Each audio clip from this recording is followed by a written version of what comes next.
The internet's feistiest woman, the brilliant Layah Heilpern, is tonight's outsider. Now, in a world where so-called toxic masculinity has left many blokes walking on eggshells, is it time we let men be men in 2023? Layah certainly thinks so, heralding in the new year with this hard-hitting tweet that read, "The lack of masculine role models is the real pandemic." Well, that damning assessment went viral. It broke the internet, sparking a flood of replies that supported her theory, including some men who claimed being masculine was now a crime. And Layah joins me now. Hi, Layah. Hi, great to be here. I didn't know I was Britain's feistiest woman. I like that. Thank you. You most certainly are, and I hope you're going to get me to man up in the course of this conversation. Have we simply gone too far in trying to stamp out the few bad apples amongst the billions of men in the world? Yeah, absolutely. And I think it's really sad. We live in this femme-centric society whereby we have women raising young boys and essentially raising them in a way which raises them to be women. So if a young boy is competitive, if he's aggressive, if he's a little bit frustrated and he's fighting and he's wrestling, he's told that's bad, he's shamed for being himself and told that that's toxically masculine and he shouldn't do that.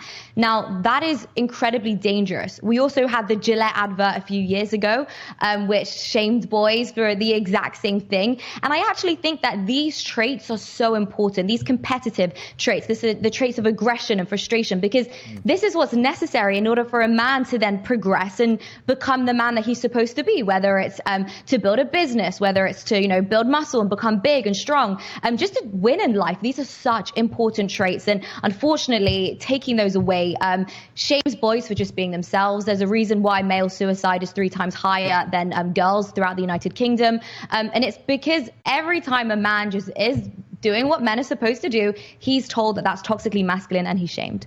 Well, that's right. We've just been talking about trans ideology, which in my view, Layah, is cancelling and erasing women. But men in their own way are being cancelled too. Yeah, men are being cancelled, and I think it's actually having a really bad adverse effect, because when men don't have the opportunity to be men, it leaves this space, a space for then women to then have to get into their masculine energy and rise up and fulfill that space. And women aren't happiest when they're being men. They don't like it. Women are also repulsed by effeminate men, and men are repulsed by masculine women. And so they're just switching all the genders around, and it's sad. It's ruining the male-female dynamics. We're going to war with each other, and I think it's going to have very, very disastrous effects with years to come. Men in the 70s, however, Layah, weren't great, were they? In the pub all day, expecting the wife or girlfriend to do all the cooking and cleaning and raise the kids. Wasn't there room for improvement among these real men?